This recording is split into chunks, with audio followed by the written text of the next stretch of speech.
and hello everybody. Hope you are doing fine out there. Uh, I'm happy to be here and have the chance to share my experience with you. I'm drawing on an experience from 10 years in special forces, and furthermore from many years of mountaineering and alpine climbing all over the world, and also from 5 years working with Scandinavian Airlines Service, where I was head of leadership development.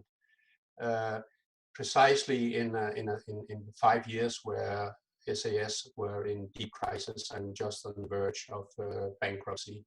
So this put together is my experience about leadership in crisis. So this is what I'm going to share with you today. And I don't know about you, but I have noticed how focus on leadership has been significantly increased the last 5 to 6 weeks, almost to the absurd.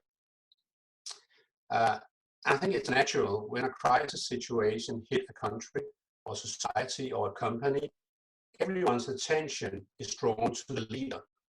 And suddenly leadership becomes essential again. I think it's always essential, but people seem to forget it. And then in a situation like this, everybody is looking at the leader, what to do.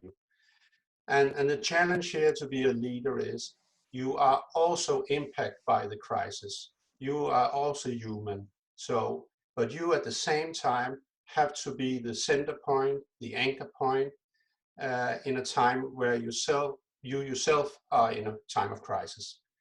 So, so if a leader appears in that situation like not being in control, not having a plan, not paying enough attention to the needs and the frustration that's creeping in the company or the society, then things starts to fall apart and everybody starts to just look after themselves.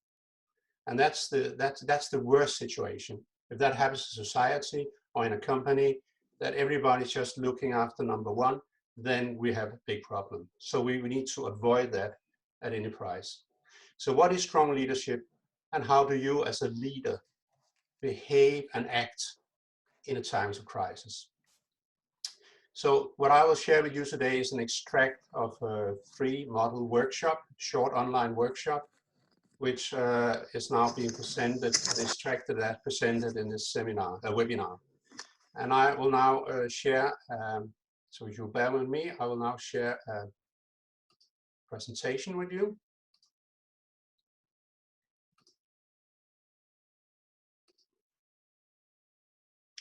I trust that you can see this. Is this correct? Yes, we do. Perfect.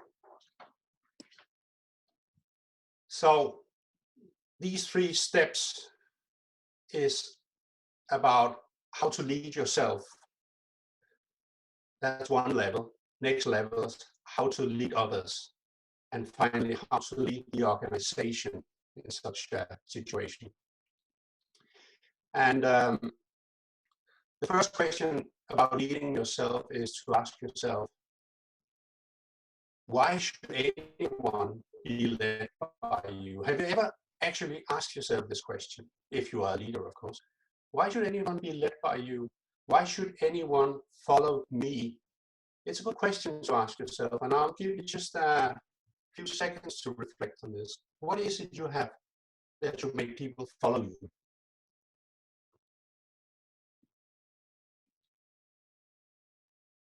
You may write your answers in the chat if you wish, of course.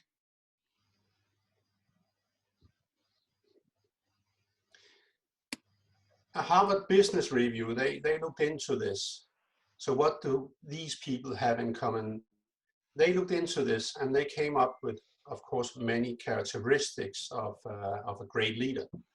But 4 of them is the most important. And the first is the great leader show weakness, but in a selective and genuine way. And this is to create trust. When you think about it, who wants to follow a leader who doesn't need followers? A leader who can do anything by himself, appears to don't need help. Who would want to follow that leader?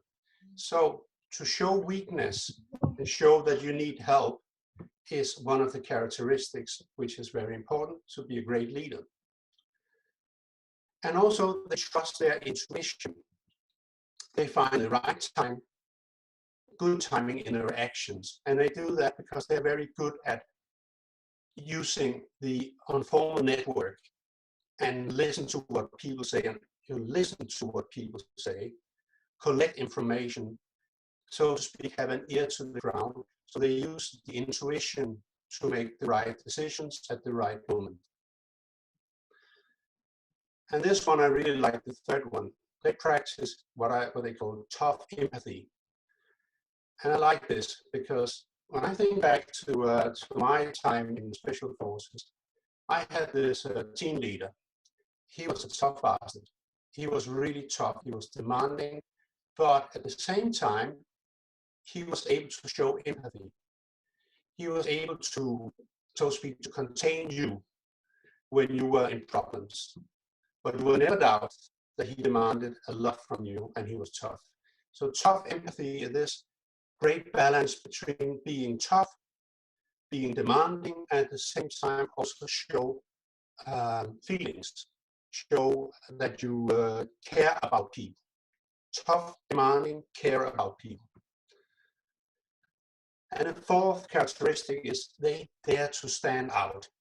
They dare to be different and use it as an advantage to create some kind of social distance. So inspirational great leaders, they have the ability to signal their separateness, to be different, to stand by themselves. So they are not, because great leaders, they are not followers, they are leaders. So they dare to stand out. So it's a really good question to think about and reflect. What is it you have that people would want to follow you as a leader? Because when you become aware of that, then you can work with it, you can enhance it, and you can excel. But to lead yourself, or to lead, is about leading yourself. That's the first step. So to lead yourself, you have to know yourself. And in Special Forces, I was willing to follow a team leader into extremely dangerous situations only when I have the feeling that I know who he is, I know him to the core, I know what he stands for. So every leader in the Special Forces where I come from has been working extensively with the ability to listen to others and take information. I mean, listening to their viewpoints, their needs, and most importantly, how they perceive you as a leader. What are your strengths? What are your weaknesses? Because it helps you to reduce your facade and grow your leadership approach. Furthermore, they have been working with the ability to observe and give other people feedback to help them improve their performance. But also to be open in any discussion on how they feel and what they think, because in the end, it may save life. So the combination about the ability to listen to other people's feedback, be interested because you want to grow yourself, and also the ability to share with others what you think and what you feel and what your viewpoints are. These are really important characteristics for a good leader. And this is fundamentally important to become a great leader, that you have that ability. This model I'm showing for you now at the screen here is a way to look at it. The arena is the area where you know yourself and you share it with everybody else. It's, you could call it the open window. In the right-hand corner, upper corner, you have the blind area.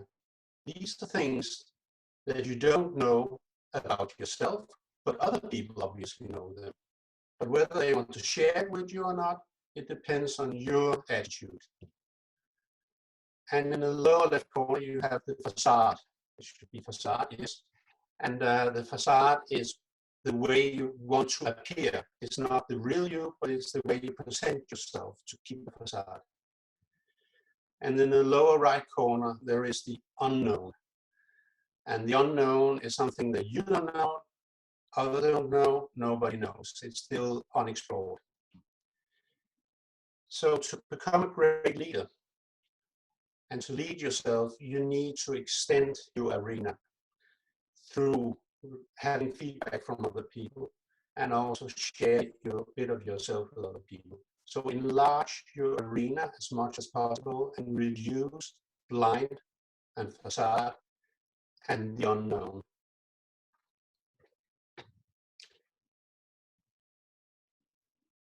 The question is, because this is all about feedback, how well are you at giving and taking feedback? Have you thought about that?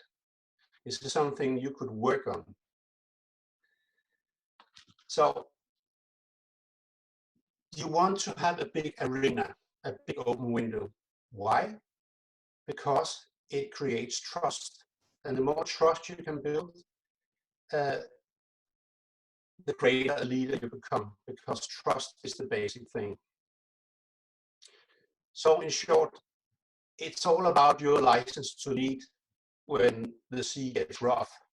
It's all about being authentic and genuine. And it's all about creating trust. So the ability to give feedback and receive feedback is important. But have you thought about what is the aim of your feedback when you give feedback to other people? What do you want to achieve when you give feedback? And what is the quality of your feedback? What is it focused on? Is it focused on other people making mistake, forgetting something? Or is it altogether, is it teamly? Is the right time to give it? The thing is, giving feedback is not the goal. We want people to grow and perform. We want performance to increase. That's what it's all about. So when we give feedback, we want to make it about, think it as a learning culture.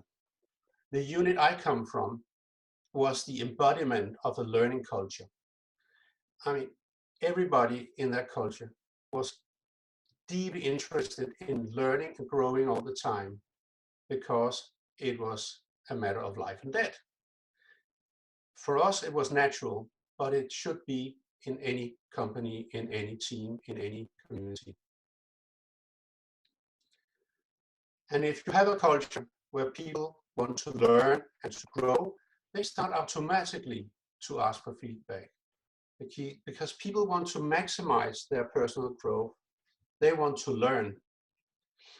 So this first workshop is focused on and is giving you an opportunity to assess your strengths and your weaknesses as a leader and be inspired and also formulate areas of improvement to come across as a strong leader. I think maybe this time would be appropriate to take some questions, if there are any questions. Agnes, are you on top of that? Yes, for now, there are no questions. We had some sound issues, but I guess we've managed to a bit overcome it. So thank you everybody for your patience. If there are questions, right now is the moment to ask them.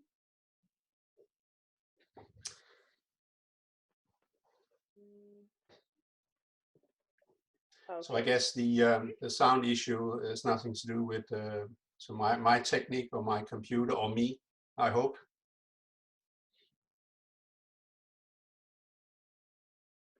Yeah, it's good right now. So okay, good. Okay, so I want to move on to leading others. So what needs to be in place to ensure an effective team? I want to start with, again, telling something from my time in the Special Forces. Where I come from, the success of everything we do comes down to teamwork. And even though everything we do has been rehearsed in detail and every man knows his role, what to do, when to do, and how, because it's really, really rehearsed to every detail before we go into action. Things almost never goes as planned. When the boots hit the ground, reality changes and you have to adapt to the situation. And this takes excellent teamwork. You have to be able to trust each other.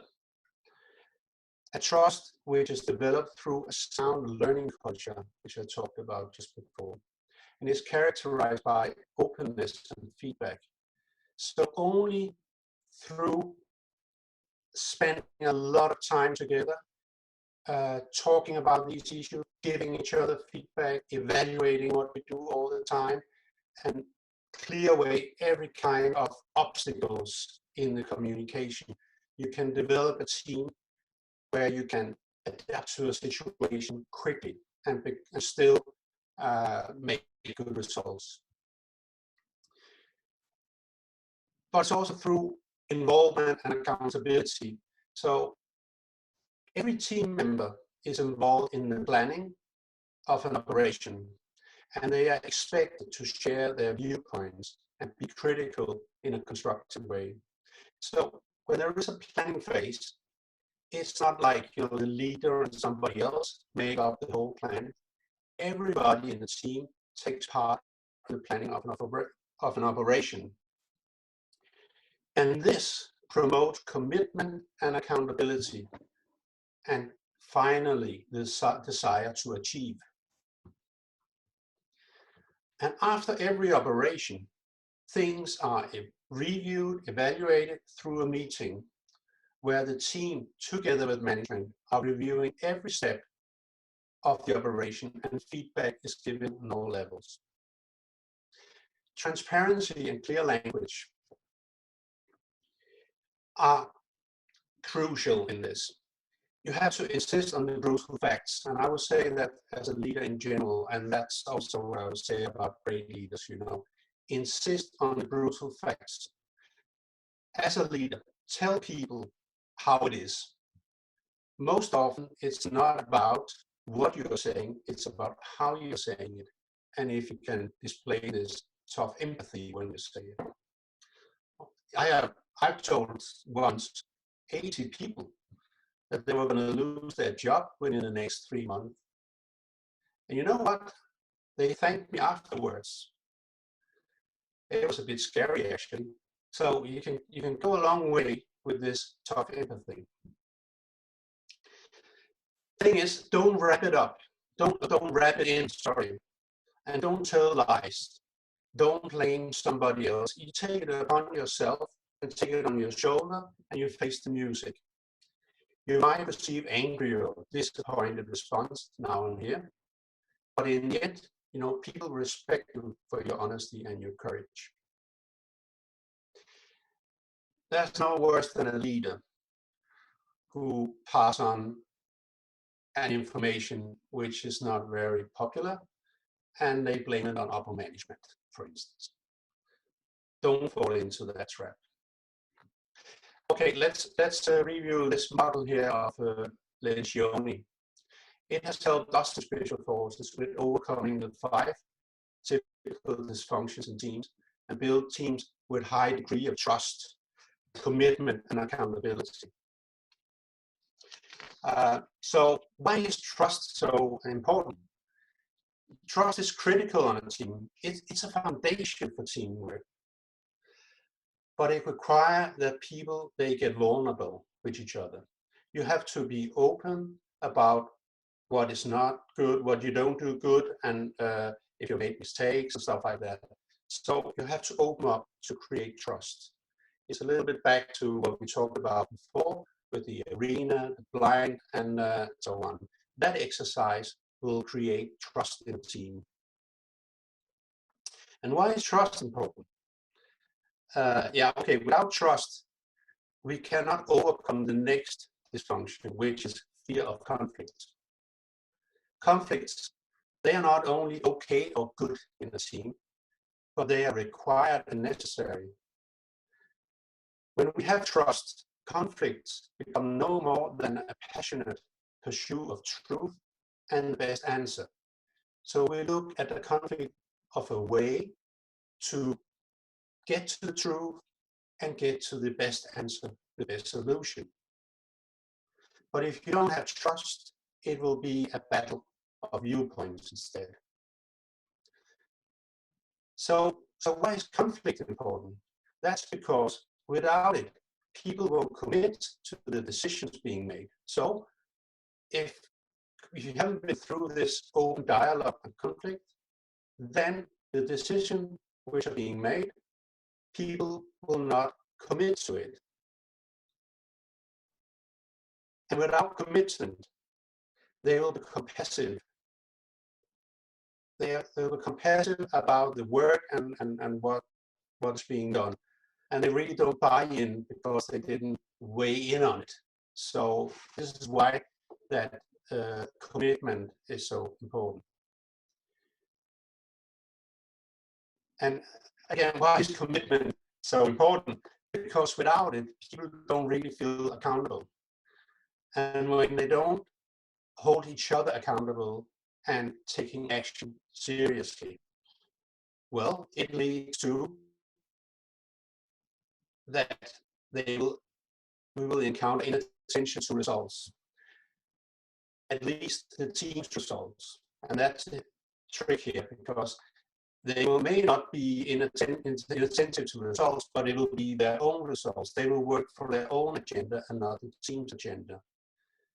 So you need to build trust to make the team able to engage in conflict and open dialogue, to reach the stage of commitment, to create the foundation for accountability, the willingness to take responsibility. And with that, you also will pay attention to that results are reached, because if they're not reached, then you will be holding each other accountable. So this is the model that we used to go through those 5 steps to reach a high-performing team.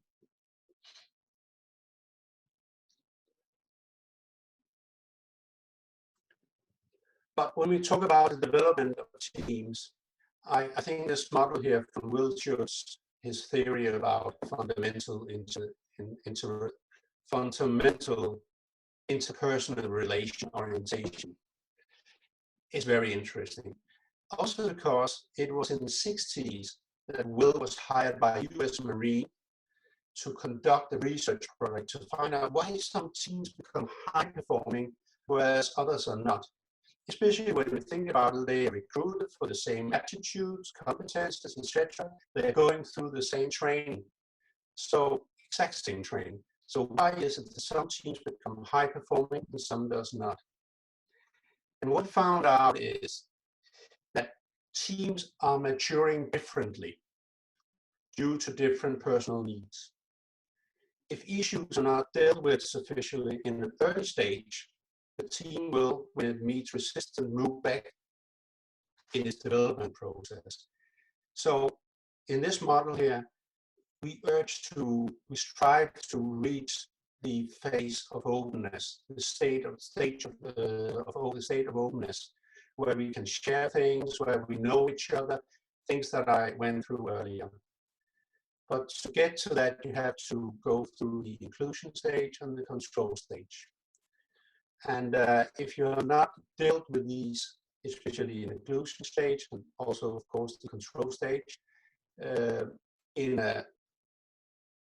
well enough, then the team will move backwards in the development process.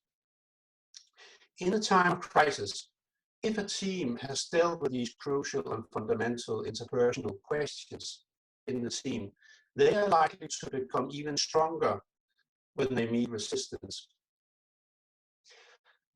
Otherwise, they will move backwards in the process. And different phases need different leadership approach. For instance, the first phase needs a directive leadership approach. And the control stage, it needs a coaching approach from the leader to deal with the troubles following the control stage. And finally, the openness phase, the leader can move into a stage of delegation. I won't go more into this very interesting model right now, but is there any questions out there, please? I was hoping, Niels, you could give us some examples, maybe from the companies you right now observe, and how they are applying this. I mean, where are they, and whether they, you know, in your opinion, because you cooperate right now with several clients of yours, how are they applying this? Yes. Okay. I was working with a company, a rather big company here in Denmark, where I'm from, when the crisis hit here, and it hit that company very hard. One of the first companies to be hit. And I had a long workshop with the management about this, and it was clear to us that what has happened was that from being in a state of openness and effectiveness, that suddenly the company, more or less, different department, it moved back to the control stage. They started to blame each other. They started to not be in agreement how things should be done. So a lot of conflicts started to crop up suddenly. And it was a clear sign of when the shit hits the fan, you know, struggles like this starts to emerge.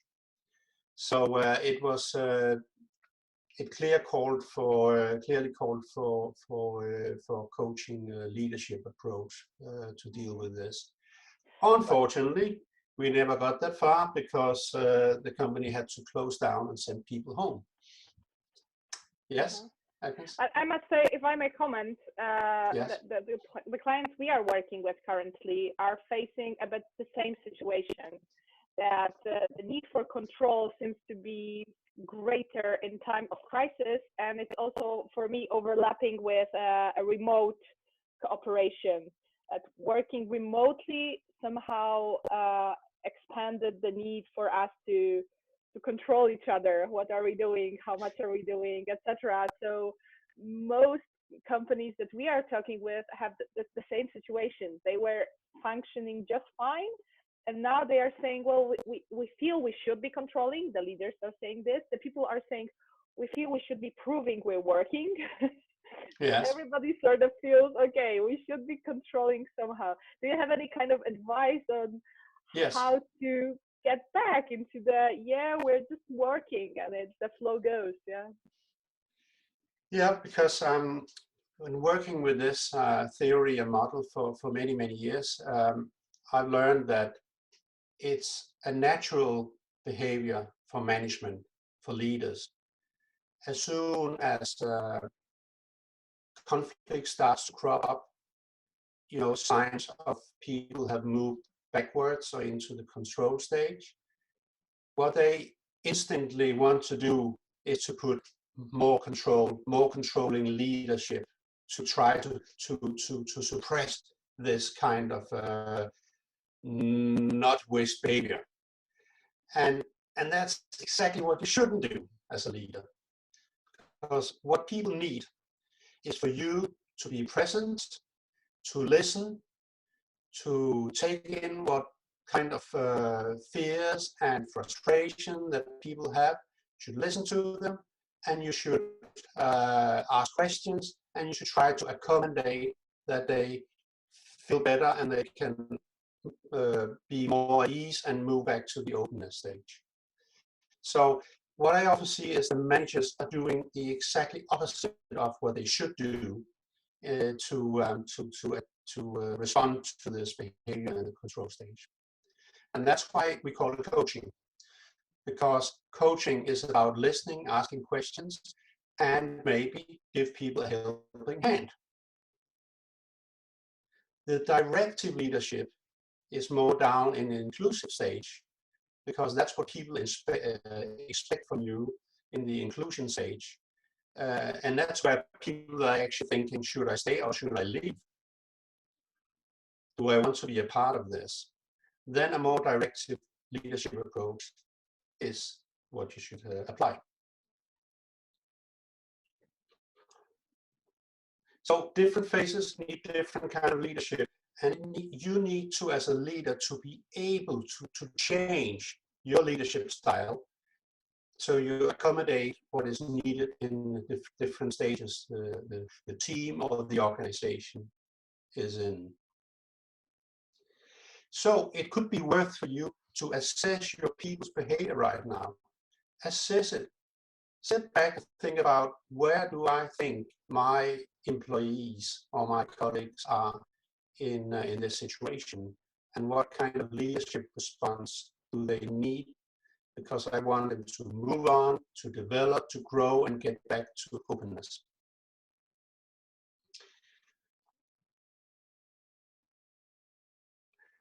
And that's what this, the second workshop is about, is focusing on how to meet and deal with people and teams in different situations with different needs.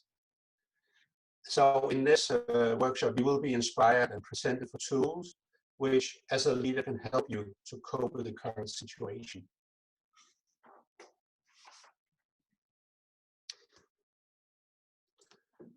I want to move on to the third stage now, which is about how to lead your organization, what is important in the organization, especially in time of crisis. And as I said in the introduction, when everything is peachy, nobody pays much attention to the importance of leadership. But when things are going south, there's an enormous focus on how the leader is acting. The leader becomes the anchor point you can hold on to when fear and frustration creeps in. I would like to quote from this book here. It's a book called Return of the Vikings. And it's a book written about values and leadership. And it's about Scandinavian leadership and how that kind of leadership is based on values. You can, if you want to be inspired, it's a good book to read. But just this short quote here. He says, Chris Shern, who is one of the authors of the book, he says, a real test of leadership comes when things are not going well. Thinking and behaving correctly under pressure are essential. Still stay true to organizational culture and values. I want to introduce this by an anecdote from SAS. It was back in 2001 when Scandinavian Airlines had flight SK686. It was bound for Copenhagen, ready to take off from Linate Airport in Milan. And by an airport control error, a small Cessna airplane was allowed to take off at the same time using a crossing runway. It was misty, there was no clear vision at all, so both the planes collided just after takeoff, and the SK686 went into a hangar and 118 people died, most in the airplane and little airplane, but also on the ground in the hangar. What happened here? Within hours of the crash, the CEO of SAS was on the site. He decided to put everything else aside and jump in an airplane and go to Milan, even though many people advised him not to do it. On his way on the airplane, he was already having phone conversations with relatives, with families to the victims. On the very first press conference, on the side, he was standing on the runway. You can still see the debris of the airplanes. On the first press conference on the side, he was asked by journalists, who are responsible for this? And his reply was, well, I am. I'm the CEO of SAS. I'm responsible. Even though everything already pointed towards the airport to be the responsible part. And this was astonishing because this is not a common thing in Italian culture to assume responsibility just like that.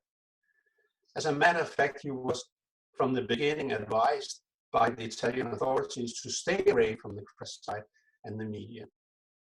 And during the month to come, and for a whole year, he was deeply involved in dealing with the relatives who had lost their lives and lost their loved ones, the family. And he said the family comes first above everything else. What he was displaying was a great example of leadership in a time of crisis by displaying the values of being honest and transparency and accountability. Transparency because he all the time shared everything he knew with the relatives, with the family, with the media. He was honest whenever he was interviewed, and he took responsibility and was said, I'm accountable here. And values are vitally important in times of crisis. And I'm not necessarily talking about the company values, which we have come about in a brief management workshop and posted on the walls. No, I'm talking about the real values, the things that hold the entity together. The concrete blocks on the bottom of the sea, of the ocean, holding the buoy in place when the sea is rough. And these values are established only by being exercised every day in every possible situation until they become an unconscious present. And this is what I remember from Special Forces. This is what every hour, every minute was all about in Special Forces. It was teamwork, and it was understanding the values of the unit. And it was not always outspoken, but it was understood. And it was value like equality, discipline, truth. Equality because every member in the unit, no matter how many stars you have on your shoulders, can speak up, and their viewpoints are just as important as the ones with the big stars. I'm not just saying this because you're listening. I'm saying this because that's what it was. And also discipline, more in the form of self-discipline, that you have the self-discipline to always be ready, to always be in good shape, to always be at your best. And truth, because we had this kind of openness where we could always say what we felt, what we think, and saying our viewpoints, we evaluated, and we gave each other feedback. And I would just say one thing, if you haven't paid attention to this and established strong values in your company, it's about high time that you do it and you get started. And you may think it's too late in the current situation.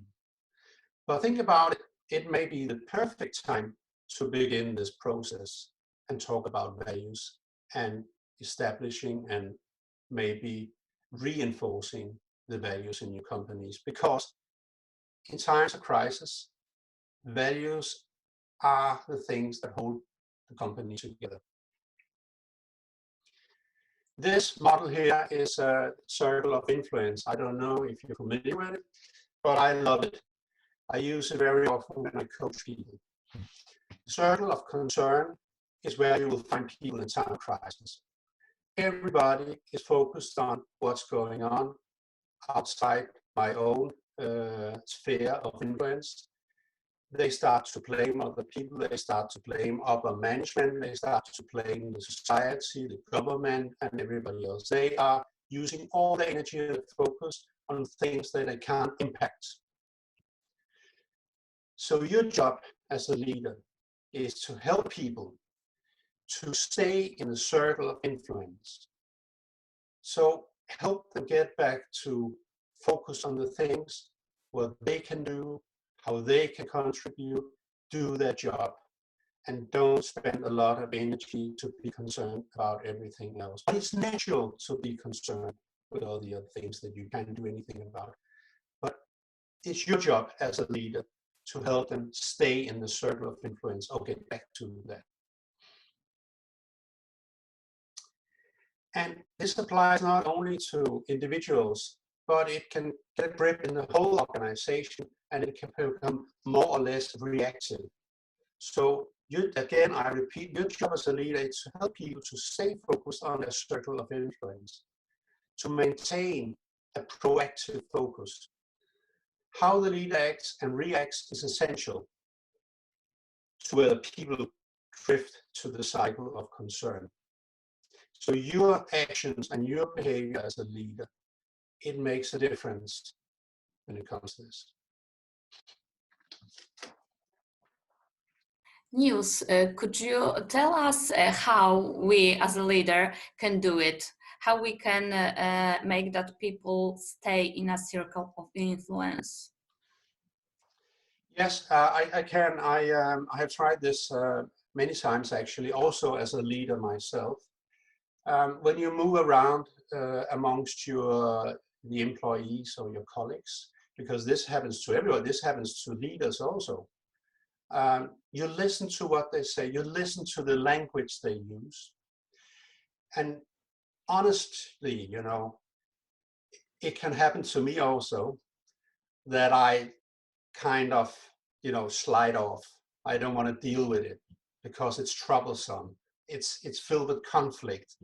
So you have to have the courage to stop and say, oh, I just heard what you said there. Can you please repeat this?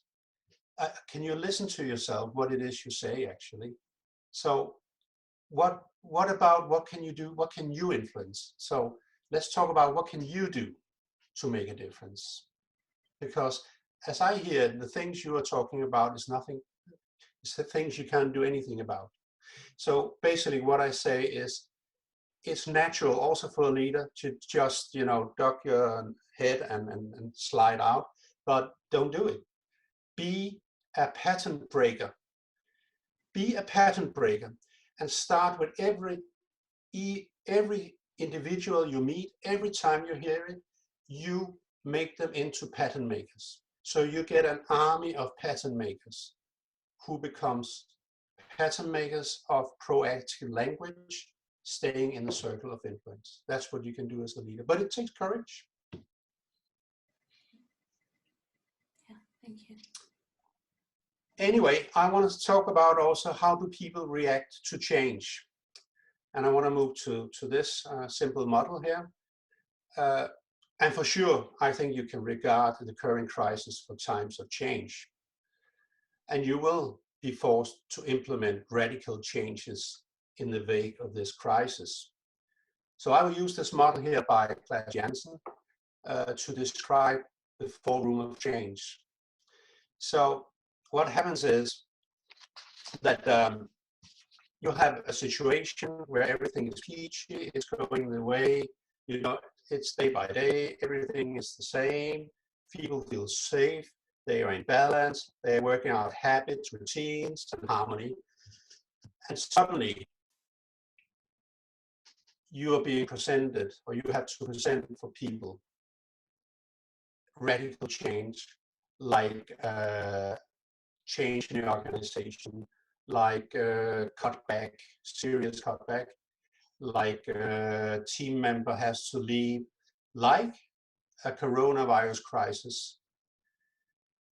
So people are shocked, and I've tried this myself. I have been standing before 300 people, giving them very bad news, even opening up for questions, and nothing happened. And I walked away thinking, well, this went well.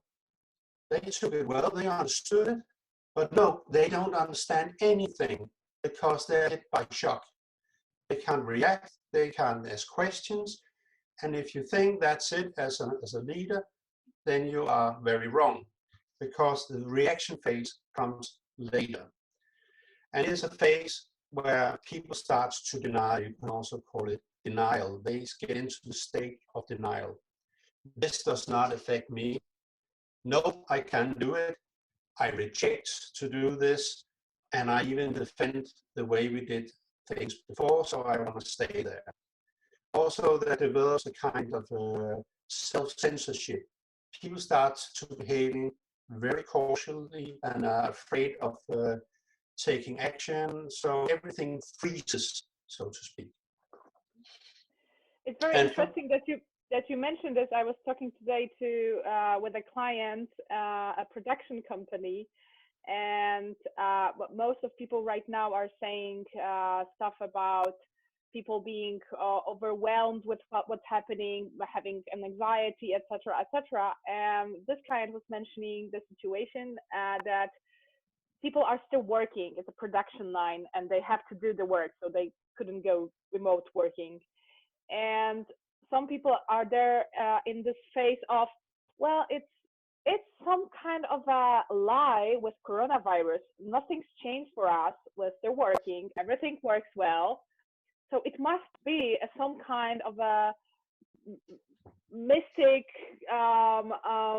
politicians doing a foggy situation to earn money, etc., etc. So, and they are completely denying the situation is there. There is any kind of a danger, etc. Yeah, so that was amazing to hear. When people are struggling with fear, some people still questioning the existence of the situation at all. Yeah. It's crisis psychology, and it happens. Imagine if somebody knocks on your door and say, "Sorry, we have a very bad message for you.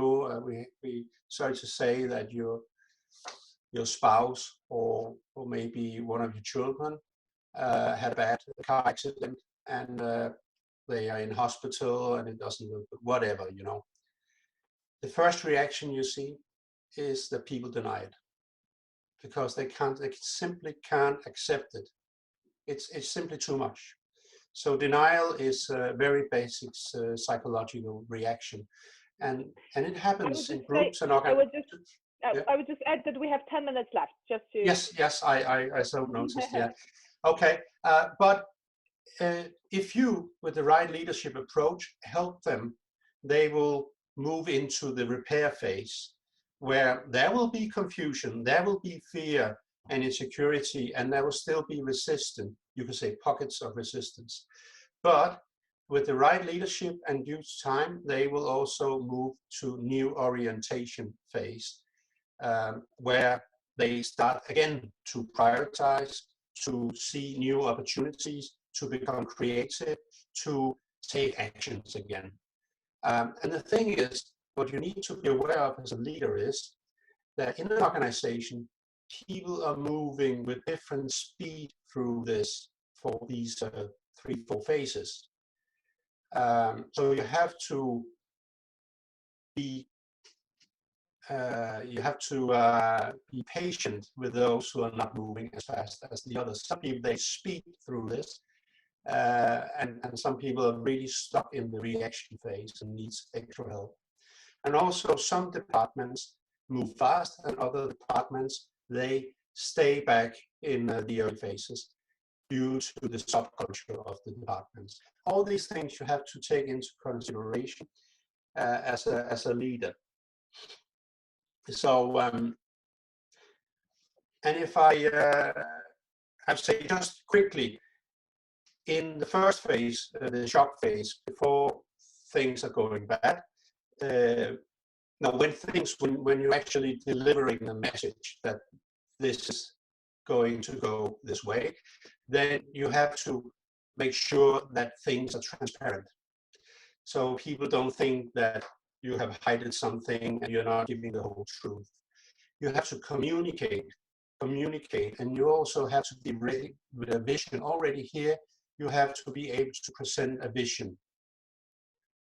And if you go to the reaction phase, you have to be present, and also you have to be spacious. You have to be able to contain all the feelings and all the reactions that people, you just have to take it as a leader. And then you have to communicate, repeat, because they're not listening really. So you have to repeat all the time. And then you have to have a plan on how you're going to work on skills and resources. So a plan for how, because change always brings about new skills, demands for new skills, and also demand for resources. So you have to show a plan for skills and resources. Moving on to the repair phase, you have to coach on skills and still to make people understand why this is necessary. So skills and understanding. and you have to actually provide resources, otherwise you will have a meltdown. And then, of course, you have to encourage people to move on to new orientation. In new orientation, you have to follow up and coach, because you have to follow up and follow up and follow up, and then you can start celebrate progress and successes. Just a quick glance of this, how to manage the process. I'm very fond of this, you call it a checklist. So what do you need to have in place to be successful for change? You need to have a vision. You need to be able to present the current situation. That's transparency. You need to communicate what kind of skills it will demand, and also how you have planned to deal with the need for extra resources or resources altogether. You need to have an action plan. You need to follow up. If you do all these things, you will successfully facilitate the change. And then you can go down through the scheme here and say, okay, what about if you don't have a vision? Then people are confused because they don't understand why you have to change. And if you're not able to present clearly, insist on the truth, present the situation, then it will be unrealistic. Also, if you're not clear about what skills it's going to demand, people get worried, because people always worry when they change about, do I have the right skills and how will I acquire the right skills and so on. And finally, if there are no resources, people will become frustrated. And if you have no action plan, they will say, oh, it's only talk, it's not going to happen. So we keep doing what we've always done. And guess what? If you're not following up, nothing is going to happen. There'll be a lack of motivation. And the last one is maybe one of the greatest errors and most seen errors of leaders. They are way ahead. They said, now I explained everything, I put it in action, and now I'm onto something else. Forgetting to follow up. And it's not going to happen. So follow-up is crucial. I just want to quickly connect this model here to what I've just been talking about, because the process from understanding to actually taking effective action is a three-step process for every individual. You have to comprehend why. What is this? Why do we have to do it? What is the reason behind it? So on and so forth. Because it provides you with meaning and structure. You also have to understand, and that's the hard part, down in the heart here, what's in it for me to create the commitment? Why is it important to me? So you buy in on it and say, okay, this is something I want to do. Then finally, you will have to empower them to be able to control and impact the situation. So they have a feeling that they can controlling it. And this is where we talk about the skills and the resources. Because without a clear plan for the skills and the resources, they can't see how they can control it, how they can impact the situation, how they can make a difference, how they should take action. So they don't. They just stay around and wait. So you have to think always as the leader, people have to comprehend, they have to really understand deeply, they have to feel commitment, and they have to understand how they can control and impact the situation. Otherwise, they won't move, they won't take action. The last thing I will quickly say something about is, as a leader, it's not enough to deal with all these things that we have been talking about. So even on top of all these things, you also have to think ahead. You have to stay ahead of the game. So in this model here, it's about thinking about what is going to change in the operational environment. What will change? So because the changes in the environment, it will be the new rules of the game. And then you have to adjust your strategy, your plan. That is, how do we choose to play the game? The rules of the game is made up in an operational environment. You have to choose how we want to play it. And then you have to assess your organization, adapt it, the organization and the culture, because that's the capacity you have to play the game. So you have a plan for how you want to play the game. Now you have to make sure that you have the right capacity. And that is adapting the organization, changing, working on the culture, the values. And in the end, you have to determine the appropriate leadership approach. So the leaders are the shapers of the capacity. So when you found out what kind of capacity you need to determine what kind of leadership approach do you need to shape that culture and that organization. This is something every leader has to think about, and it doesn't matter if you're on a CEO level, if you're head of division, if you're head of department, or if you're a team leader. You should always think about these 4 steps. It should always take place. This is the third workshop where we will present this model, and we will go through brief exercises, and it will inspire on how to take action on organizational level. So in closing here, I would like to underline that authentic leadership, to be genuine and having integrity, to establish or reinforce trust, is extremely important. In times of crisis, if a team has dealt with the crucial and fundamental interpersonal questions, they are likely to become even stronger when they meet resistance. Going through the 5 steps to build trust, commitment, and accountability is not a one-time thing. It's a dynamic process that has to be worked with all the time. And in times of crisis, it is the values that holds the team and the company together. If you haven't paid attention to this as a leader, maybe now is the right time to do so. That was all from me today. I hope you found it interesting. Thank you for listening. Thank you so much. I know we're a bit past the time we planned, but if there is a question, we may have a time maybe for one question if anybody has a question. So let's give a chance for that. Either through the chat, or you can unmute yourself and ask the question. So we'll give you a chance to do so.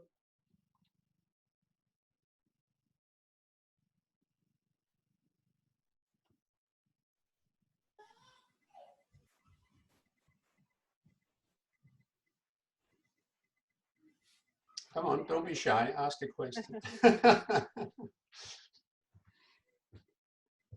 There's quite a package you right now offered us. So I guess everybody is right now, digesting, oh my God, how I will use. We're in the shock phase. So I see somebody wrote. I have one question. Thank you. Yes, and you said a lot of very wise things, but there is one point which I maybe missed. In the end of the day, we are staying with all our fears. We are staying with the fears of our team members. We are staying with a number of problems which we have to deal with. And it's extremely tricky to wake up the next day and be still fully operational and be still fully able to support the people who are around you. And how to deal with that, how to make yourself feel better, to get rid of the stress, get rid of the all the problems which may repeat constantly to you and will affect sooner or later your behavior. Thank you. Thank you. Was it Anna? Yes. Yeah, Anna, that was a really good question, and I of course don't have the golden answer for it, but I think, first of all, we're back to the value of self-discipline. So first of all, I have to say you have to dig deep as a leader. I'm sorry to say that you have to dig deep and find the resources that you didn't think you had.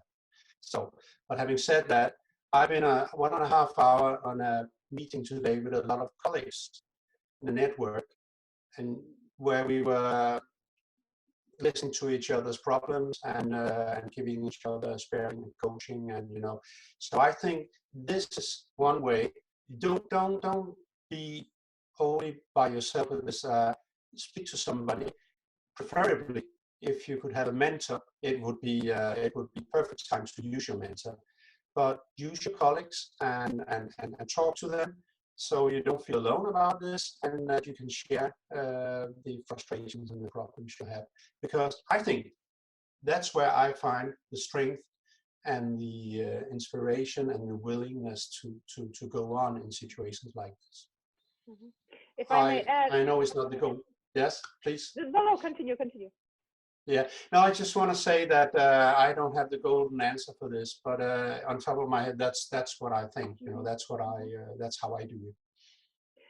I just want to share an inspiration, Anna, but also maybe a bit of help that I heard a few days back, and I'm still kind of, somebody wrote, digesting, that I'm really about it. That in time of crisis, there's been some interview made with people who were prisoners during war, and simple routines, that's what kept them alive.